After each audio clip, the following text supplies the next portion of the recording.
Je suis contente de venir vous retrouver. Je suis Anne de Anne le chat. C'est ainsi que vous pouvez me retrouver sur les différents réseaux sociaux et vous êtes ici, comme d'habitude, sur un podcast à dominante couture. Voilà.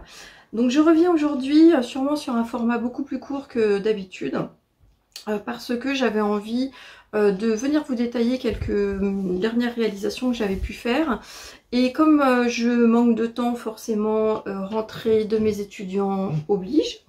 Et que j'adore tout le temps vous communiquer pas mal d'informations sur mes différentes petites cousettes. Eh bien écoutez, je vais essayer de me tester sur un nouveau format qui serait de faire un zoom sur une réalisation ou une tenue, voilà, sur assez peu de cousettes, mais comme d'habitude, en fait, j'ai pas mal de choses à vous dire.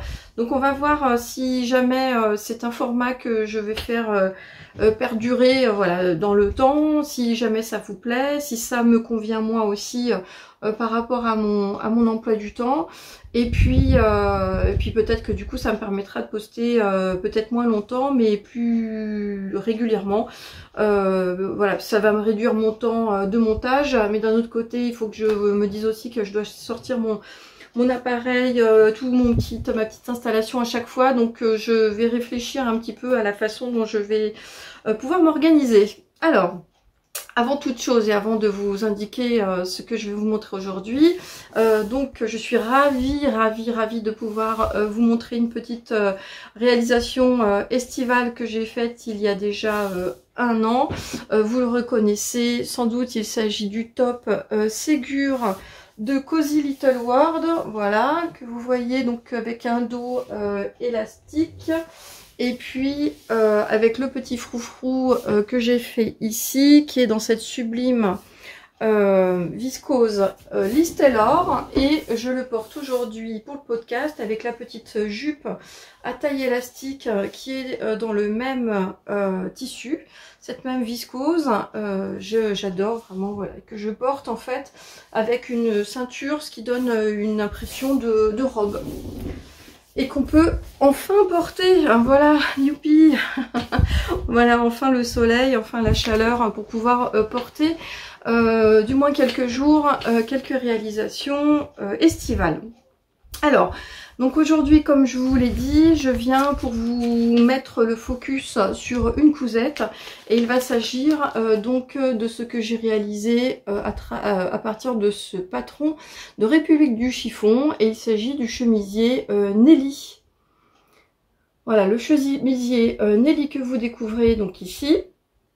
Voilà, j'avais envie de pas tomber tout de suite en fait dans des cousettes, on va dire automnales. Moi, d'ailleurs, je pense que je vais la porter très rapidement, sans doute demain ou après-demain au travail. J'ai trouvé qu'elle était tout à fait adaptée à quelque chose que je pouvais porter sur mon lieu de travail, c'est-à-dire une salle de classe qui peut être aussi froide que surchauffée quand il y a du soleil. Et ce genre de petite blouse, eh bien, je la porte très facilement, moi, avec des gilets. Et puis donc, j'enlève le gilet au fur et à mesure de la journée. Et donc c'est ce qui m'a séduite dans ce chemisier, en plus évidemment de sa forme avec ce large volant ici tout en froufrou sur l'ensemble de l'encolure et de la patte de boutonnage. Alors il s'agit en fait d'un patron assez ancien, hein, il a vraiment plusieurs années chez République du chiffon. Et je me le suis offert en fait dans le cadre de la promotion estivale que la marque fait sur le mois d'août depuis déjà au moins l'année dernière, où pour 2 patrons achetés on a le 3e gratuit. Donc ce patron là, je crois qu'il n'existe qu'en version PDF, il est à 10,50 € donc sur le site de la marque. C'est un chemisier donc qui va de la taille 34 à la taille 46, il est noté 2 sur 4 au niveau de la difficulté. Et que puis-je vous dire d'autre dessus, voilà. Et puis donc il est fait pour une stature d'1,65 m et je ne sais plus s'il faut rajouter les marges de couture, je vais vous le dire tout de suite. Il me semble que oui, voilà, il faut rajouter les marges de couture. Bon, ce qui était quand même assez souvent le cas sur les patrons qui ont quelques années. Enfin voilà, donc celui-ci, voilà, faut les rajouter. Bon, c'est comme ça. L'avantage, c'est qu'on peut aussi rajouter les marges de couture dont on a envie, entre 1 cm ou 1,5 cm en fonction de son habitude. Quand on alors, le patron, il est au niveau des descriptions, elles sont en français et elles sont en anglais ensuite. Et donc on a, j'ai regardé tout à l'heure, environ 22 pages A4 à scotcher pour reconstituer le patron de ce chemisier. Il est en couleur, hein, c'est-à-dire qu'en fait on a les différentes tailles qui apparaissent ici avec un code couleur, ce qui permet de se référer assez facilement, sauf évidemment quand on n'a pas envie d'utiliser sa cartouche couleur ou qu'on a une imprimante noir et blanc, et auquel cas là c'est un petit peu plus difficile parce qu'on est souvent obligé du coup de pouvoir compter pour tailler évidemment dans la bonne dimension, la bonne taille. Ce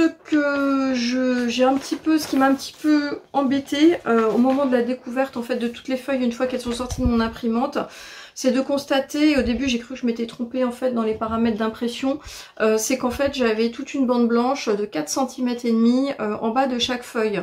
Donc voilà, ça se présentait en fait comme ça, chaque feuille, c'est comme si ça se finissait là, et il y avait 4 cm et demi en plus qui sortaient du cadre en fait.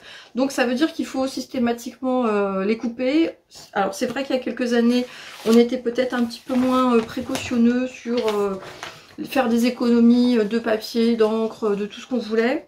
Maintenant, c'est encore plus, hein, c'est toujours un petit peu embêtant, d'autant plus qu'on peut se dire que sur un patron de chemisier sans manches comme celui-ci, peut-être qu'au lieu de 22 pages, ça aurait peut-être réduit à 15 ou 16 pages, ce qui aurait quand même été tout bénéfice pour le consommateur. Bon, ceci dit, une fois qu'après je l'ai assemblé et découpé, c'est la seule, je dirais, mauvaise surprise que j'ai eue, puisqu'après tout s'emboîtait très très bien. Donc il n'y a pas eu de problème après sur la confection de ce patron qui a quand même aussi, c'est l'avantage des patrons plus anciens, qui a largement fait eu son expérience, je dirais, de couture, et sur lequel on peut voir en fait les différentes réalisations qu'il y a eu. Donc sur Instagram par exemple en tapant hashtag RDC Nelly, donc République du chiffon RDC Nelly. On peut aussi marquer blouse Nelly je crois. Chemisier Nelly, j'avais pas testé, mais donc il y a plusieurs hashtags qui permettent de voir les réalisations qui ont déjà été faites sur ce patron. Ou ce que je fais aussi, moi, c'est tout simplement d'aller sur le moteur de recherche, de taper avis patron Nelly République du chiffon, et j'essaye de trouver en fait des blogs qui l'ont réalisé, sur lesquels il y a vraiment des explications assez détaillées sur comment ça taille, qu'est-ce qu'il faut rajouter, quelle est l'impression globale, etc. etc. Et là, j'ai dû en trouver au moins 2 ou 3 différents qui m'ont donné des indications, qui m'ont permis de faire tout de suite en fait les modifications que j'avais envie de faire sur mon patron. Et donc ça évite, là en l'occurrence, moi ça m'a évité une toile qui peut-être aurait été un petit peu juste, je vous l'expliquerai tout à l'heure, et d'arriver finalement à une confection parfaite dès le premier coup. Voilà. Alors, venons-en donc à ma réalisation, parce que je ne voulais pas donc montrer. Alors, je vous montre tout de suite ma réalisation de cette petite blouse Nelly. Comme vous le voyez, quelque chose de très sobre. Donc, je vous indiquais que je voulais la porter au quotidien, elle sera parfaite. Voilà, donc il s'agit d'une version toute basique et simple, qui se trouve dans un tissu noir et plus particulièrement un coton noir à plumetis, qui a, vous le voyez ici, une certaine transparence, mais moi ça me dérange pas du tout. Voilà, j'ai souvent des sous-vêtements qui sont noirs et j'aime bien, enfin ça me dérange pas, ça se voit pas non plus ici. Forcément, quand on le voit, c'est surtout vous qui le voyez avec la transparence, mais ça se voit pas forcément quand on le porte. Donc on retrouve ce qui fait tout le charme de ce de ce petit chemisier, à savoir ce petit volant volanté, c'est le cas de le dire. Voilà, qui descend jusqu'en bas et qui continue ici jusqu'au croisement. Et je ne peux pas le déboutonner puisque j'ai tout cousu, voilà, mais vous voyez que la patte le volant en fait se termine ici, ce qui est assez malin parce qu'évidemment ça ne continue pas ici puisque ça donnerait quelque chose en surépaisseur et qui aurait absolument aucun intérêt. Donc il s'agit effectivement d'un volant qui va de là, qui fait tout le tour et qui va jusque là. Et étant donné qu'il est fort froncé, en fait c'est largement suffisant parce que ça fait quand même des belles fronces à faire sur ce type de petit volant. Voilà, donc je vous montre aussi la façon dont ici moi je l'ai fini, je reviendrai dessus. La parmenture, c'est ce qui est prévu au départ. J'ai mis une petite étiquette qui n'a absolument aucun intérêt autre qu'esthétique. Et puis donc mes petits boutons qui sont vraiment des petits boutons que j'avais dans mon stock, qui sont des boutons noirs on ne peut plus simple. Et voilà, et donc un effet, alors j'essaye de vous le mettre comme ça, mais finalement on s'aperçoit qu'il est même peut-être très légèrement, enfin le mien en tout cas, un peu plus long devant que derrière. Et je ne sais plus si c'est ce qui est prévu dans le patron d'origine, étant donné que il s'agit aussi d'une des modifications que j'ai fait en le rallongeant en ce qui me concerne. Alors j'en viens maintenant justement à vous indiquer ce que j'ai fait comme modification. Alors déjà, le tissu, je vous en dirai pas plus parce que c'était un coupon de 2 mètres que j'avais dans mon stock qui datait sans doute d'au moins 2 ans et je me rappelle absolument pas la provenance de ce petit coton plumetis noir. La seule chose que je peux dire, c'est que c'est vraiment du 100% coton et que j'ai retrouvé le plaisir de refaire des cousettes en coton plutôt qu'en viscose, parce que notamment je trouve que pour pouvoir faire par exemple les fronces aussi là, c'est à la fois plus facile et puis en fait je trouve qu'elles se tiennent très bien au fer à repasser. Je trouve que ça donne un rendu qui est aussi très joli. Donc vraiment, donc là rien de particulier sur le tissu. Alors la blouse, les modifications que j'ai faites. En fait, sur les différents blogs ou même les photos que j'avais pu voir sur Instagram de cette blouse, je voyais qu'il y avait, on arrivait à voir visuellement qu'il pouvait y avoir un souci, c'est-à-dire que ça faisait des sortes de fronces, des plis en fait ici qui notaient qu'au niveau de la carrure, soit de la carrure dos ou au niveau de la carrure poitrine, qu'il était un peu juste. En effet, c'est un chemisier sur lequel il n'y a pas de pince poitrine et donc je pense que le problème initial vient de là. Alors il faut savoir que normalement le devant est largement plus évasé et encore plus large que moi ce que j'ai gardé ici. Donc en fait il s'évase, mais il ne s'évase que sous la poitrine. Donc je suppose que plus les personnes ont une poitrine avantageuse et plus elles vont rencontrer ce problème de plis et d'ici en fait de tours de carrure qui risquent d'être un peu étriqués. Donc quand j'ai vu que même sur des blogs comment dire, de personnes relativement fines et avec une poitrine peu imposante, elles indiquaient que c'était un peu juste au niveau de la carrure. Donc moi j'ai décidé de partir automatiquement sur la taille supérieure par rapport à celle que j'aurais prise. Donc normalement j'aurais pris un 40 puisque je prends moi 40 et 42 au niveau de la taille, mais le 42 ici s'imposait pas c'est une blouse qui est large à ce niveau-là. Et donc je suis partie sur du 42 de toute manière pour justement avoir la place au niveau de la poitrine et là c'est parfait, vraiment parfait de chez parfait. Donc vous pouvez partir là sur votre taille en tout cas supérieure. Attention toutefois celles qui effectivement sont je dirais au-dessus d'un bonnet B qui est plus ou moins je dirais à peu près je pense la norme qui est reprise en tout cas par la plupart des des créatrices de patrons, que ça risque d'être juste et que c'est peut-être un patron qui ne vous ira pas, ou dans ce cas-là ça demandera de pouvoir rectifier le haut en insérant des pinces poitrine et peut-être en reprenant un autre haut qui vous va, un autre modèle pour retravailler juste cette partie là. Je ne saurais pas trop quoi vous conseiller là-dessus, mais en tout cas rien que sur un bonnet B classique, voilà, partir sur une taille supérieure. Deuxième chose que j'ai faite, donc comme je vous l'ai dit, c'est que j'ai cette partie-là, c'est-à-dire les deux demi-devants symétriques sont encore plus évasés. C'est-à-dire que je vais vous montrer sur le patron. Est-ce que c'est celui-là? Non, c'est le dos. Donc,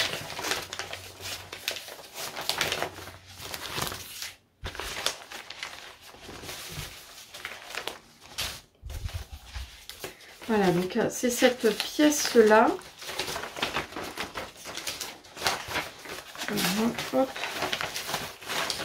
Voilà, donc cette pièce-là.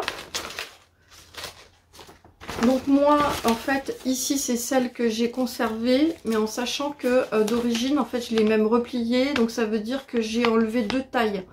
Donc je l'ai prise à partir de, grosso modo, au niveau de la... en dessous de la... à peu près 8 cm en dessous l'aisselle. J'ai plié en fait ici mon patron, mon côté, pour reconstituer en fait une droite et qui va jusqu'à la taille qui doit être, puisque j'ai fait 42, 34, 36, 38, qui va quasiment jusqu'à la taille 38 en fait en bas. Et cela donne quelque chose qui est parfait, que j'aime bien et qui évite peut-être un effet un petit peu montgolfière.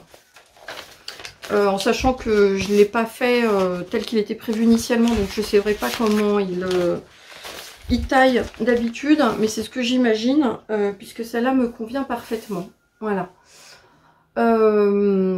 Troisième modification, c'est que j'avais vu également que certaines le trouvaient un peu court, et donc je suis partie directement sur, dès le départ en fait j'ai rajouté 4 cm, en me disant que, puisque j'avais le tissu qu'il fallait, et en me disant que si jamais ça allait être trop long, je raccourcirais, je rendrais en fait mon ourlet plus court, ou à ce moment-là où je redécouperais, mais finalement je l'ai conservé, donc j'ai fait plus 4 cm en bas. Et enfin, la dernière chose, alors qui n'est pas des moindres aussi que j'ai modifié, c'est que on voyait aussi beaucoup en fait sur les photos des réalisations que le volant est en fait il est 2 fois plus large que celui que j'ai réalisé ici en vrai.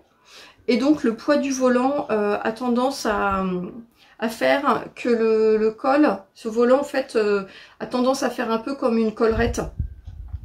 Il est trop lourd et il se place pas bien. Donc moi comme j'ai vu ça, j'ai suivi ce qu'a fait, je crois que c'est B-Made, B-E-E-M-A-D-E, hein, que vous connaissez sûrement, et je crois que je l'avais vu aussi sur son blog, les modifications qu'elle avait faites, et elle l'avait fait dans un petit chambray, et elle avait indiqué qu'elle avait en fait ici un volant qui était réduit à 2 cm. Alors moi j'ai pas calculé, en fait ce que j'ai fait, je vais vous montrer, c'est que normalement cette histoire de volant, voilà, il s'agit de cette pièce-là. Donc vous voyez qu'il est très long, hein, d'accord. Et cette pièce-là, elle est à faire en 4 exemplaires. Hein, tout simplement parce qu'en fait, on met déjà, ça tombera pas plus bas, on met 2 volants endroit sur endroit, on fait une couture. Et en fait, la largeur de votre volant, finalement, ce sera ça, moins votre valeur couture et moins la valeur couture de ce qui va ensuite être pris en sandwich dans votre couture en colure et bande de boutonnage. Donc moi ce que j'ai fait, c'est qu'en fait au lieu de faire cette pièce là 4 fois, j'ai fait cette pièce là 2 fois. Et après je l'ai pressée au pli. Voilà, et c'est cette pièce là que j'ai froncée et que j'ai ensuite insérée pour faire mon volant. Donc ça m'a déjà aussi fait une économie de tissu. Et je n'ai absolument aucun problème du coup avec mon petit volant En plus, comme c'est du plumetis de coton, au fer, il se presse parfaitement. Et en fait, moi, il reste parfaitement plaqué contre ma peau. Alors après, sinon...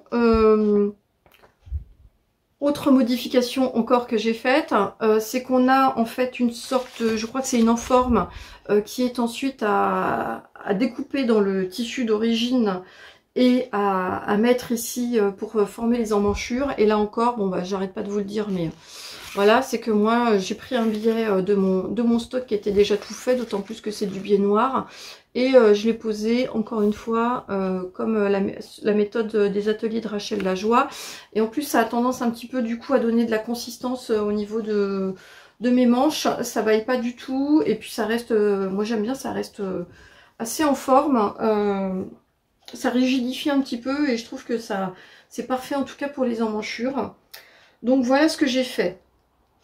Sinon, au niveau des étapes de montage, pas grand chose à dire. J'ai à peu près respecté celles qui sont indiquées dans le patron, dans le modèle. Il y a juste une petite chose, c'est que l'angle ici, voilà, donc là, cet angle-là, voilà, donc moi je l'ai fait propre, comme ce que je vous raconte aussi encore à chaque fois, c'est la pose, comment dire, de l'angle. Voilà, tac, vous voyez, il est pris. Tout est pris ici en sandwich. Ici, c'est nickel. Et ici, c'est nickel. Donc, c'est dans le livre d'Irendo, quand vous regardez, en fait, au niveau du petit chemisier. Et c'est la technique pour faire, en fait, cette partie-là. Voilà, pour prendre l'angle. En fait, on contrarie l'angle. Et on le retourne ensuite en repoussant l'angle avec un stylo, un petit ustensile, et ça fait quelque chose de parfaitement nickel. C'est ce que je fais maintenant à chaque fois. Une autre chose aussi que j'ai rajouté par rapport aux indications d'origine, c'est que, comme je vous le disais, voilà, je ne vous l'ai pas montré sur l'envers, je le fais ici. Voilà, donc on a la parmenture, on a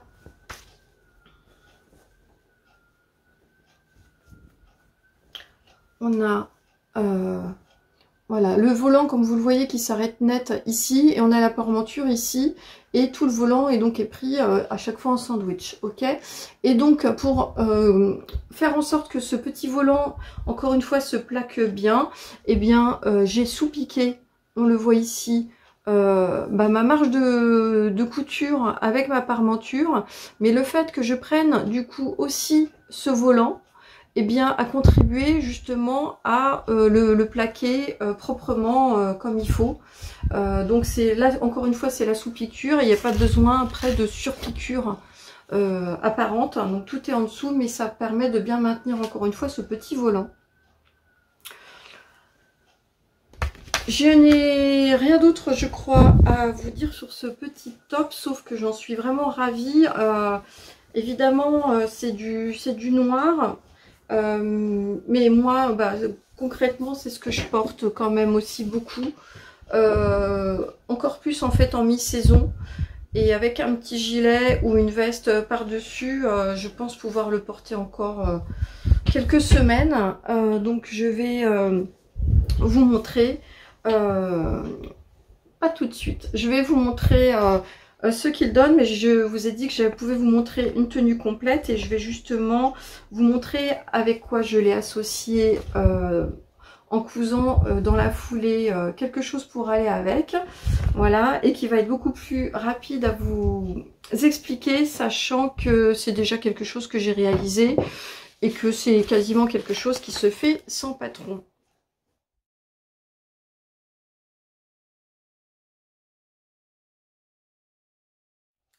Alors de quoi est-ce que je veux parler? Tout à l'heure je vous parlais effectivement cette petite jupe à taille élastique.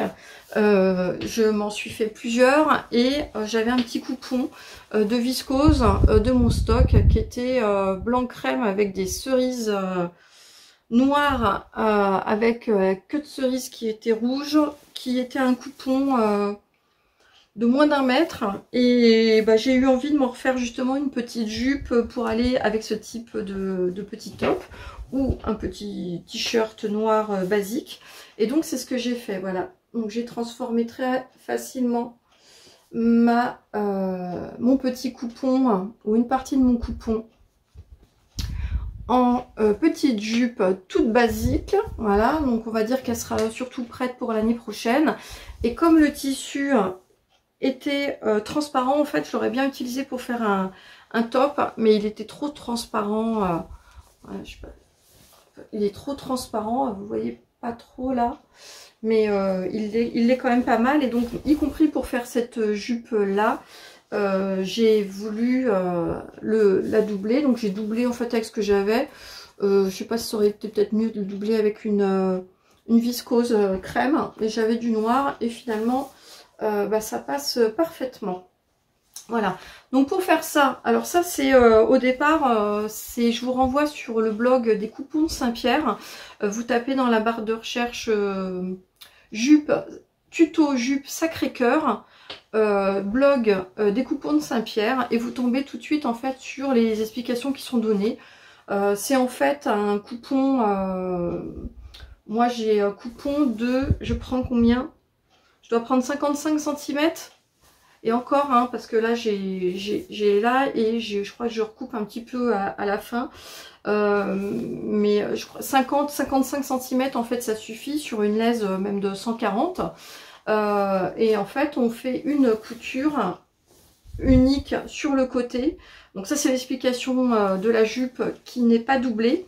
Ensuite, on fait un double rentré. On laisse un petit espace ici pour passer un élastique. On met son élastique. On fait à la fin juste un rentré ou un double rentré en fonction de ce qu'on a en tissu. Et ça nous fait une petite jupe. Donc par exemple celle-ci, bon, je peux vous montrer, voilà. Celle-ci n'est pas doublée, j'en ai pas besoin. Donc en fait c'est exactement comme ça que j'ai réalisé cette petite jupe-là. Celle-ci, je l'ai doublée. Et donc il y a la façon en fait dont je le double. Je ne sais pas si je vais être assez explicite comme ça à l'oral pour pouvoir vous l'indiquer. Je vais essayer. En fait, ce que je fais, voilà, c'est que avant de coudre en fait mon tissu ici, endroit sur endroit, pour en faire un tube, je prends mon coupon de viscose ici. Je prends le coupon de doublure qui est plus ou moins dans la même dimension. On va dire que ce qui est pas mal, ici vous voyez j'ai un petit rentré ici qui est dans ce tissu là. Donc c'est de toute façon d'avoir ce tissu là qui sera plus long que la viscose, que la doublure intérieure. Parce qu'en plus il faut que la viscose intérieure soit plus courte que votre jupe. Donc je prends en fait mes deux coupons. Et je vais commencer en fait par ces deux coupons, les prendre endroit sur endroit et les surjeter tout du long pour que ça me fasse au final un grand coupon qui va faire toute la laise, c'est-à-dire 140 ou 150 de long. Et en hauteur, bah, je vais avoir une couche de ma viscose extérieure ici et une couche de ma doublure. Donc ça va me faire un grand carré. À peu près, enfin oui, un carré, enfin pas un carré si, parce que finalement ça va me faire, non, 1 mètre à peu près au total entre les deux tissus et 140 ou 150 de longueur. Une fois que je fais ça, et ben c'est maintenant en fait que je replie mes tissus sur l'autre, comment dire, sur l'autre côté, je les applique. Et donc, je fais endroit sur endroit. Et cette fois-ci, je fais un surjet. Ce qui va faire que je vais avoir un tube. Le tube qui va être composé d'un côté de celui-là, de ce tissu-là, et de l'autre. Voilà, c'est comme si j'avais en fait mes deux tubes. Attendez, j'essaie de retrouver... Ah, il est là. D'accord. Donc c'est comme si j'avais mes deux tubes, voilà, qui étaient comme ça, l'un dessous l'autre. Vous voyez, donc d'ailleurs, j'ai bien la continuité ici de mon surjet entre mon tissu principal et ma doublure. Voilà. Bah, une fois que c'est fait comme ça, en fait, on remet la doublure à l'intérieur de la petite jupe. Et là, en fait, on a deux options. Soit vous voulez faire comme moi, et dans ce cas-là, bah, vous n'avez plus que... on n'a pas encore posé l'élastique. Donc, en fait, on fait en sorte de faire une piqûre ici qui se trouve... moi, ici, elle doit être à 3 cm, puisque j'ai dû mettre un élastique de 2,5 où elle est à 3 cm et demi parce que j'ai un élastique de 3. Donc on fait en fait tout le long une couture qui est parfaitement parallèle. Ce que je fais, c'est que comme je n'ai pas forcément à ce moment-là pensé à faire un petit trou dans ma doublure, après je prends mon découvite et je fais un trou à ce moment-là dans ma doublure. Alors pas un trou dans la doublure, mais un trou dans le... J'enlève en fait le surjet. Voilà, il se trouve là. Et donc à ce moment-là, ça y est, après je mets mon élastique, j'essaye ma jupe. Quand je trouve que l'élastique est bien, eh bien je fixe mon élastique des deux côtés et ça c'est fait.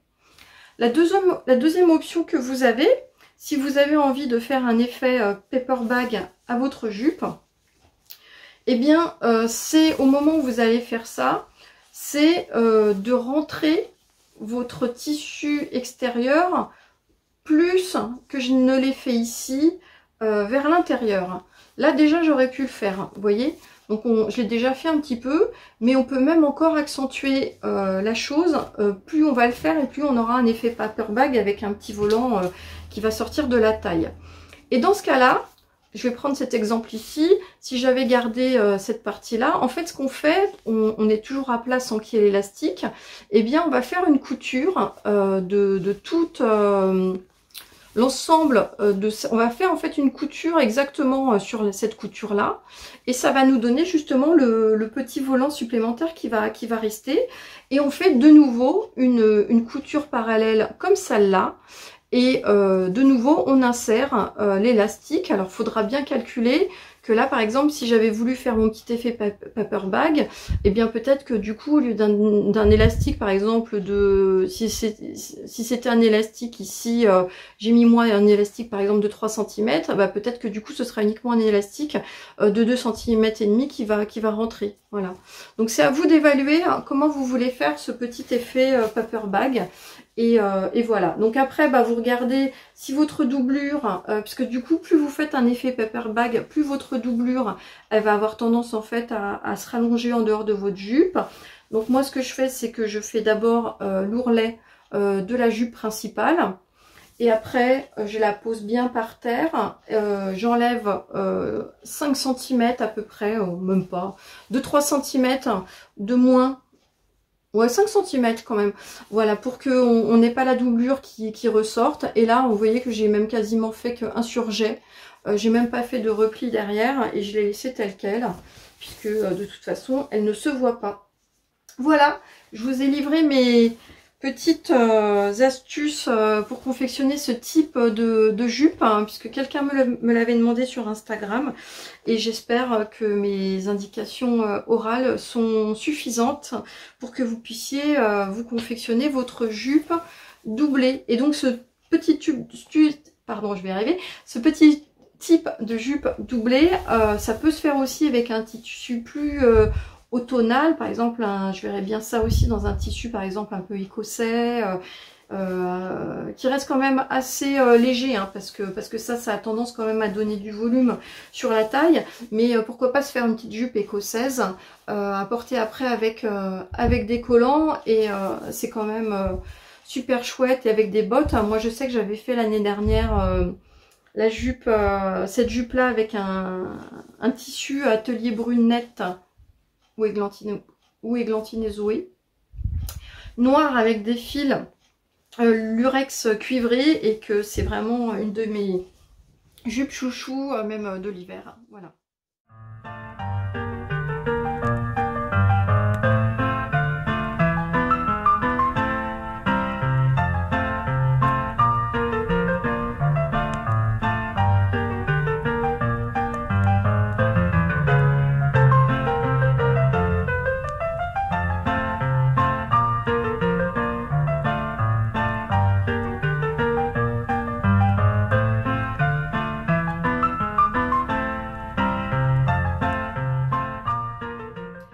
Donc j'espère que ce petit format vous aura intéressé. Même sur un petit format, mon podcast il fait une bonne demi-heure. Donc j'espère revenir assez vite hein, pour vous montrer une prochaine tenue ou un prochain patron où j'ai plein de choses à vous dire comme d'habitude. Voilà, moi je vous dis à bientôt, ciao ciao et profitez bien du soleil, bye bye.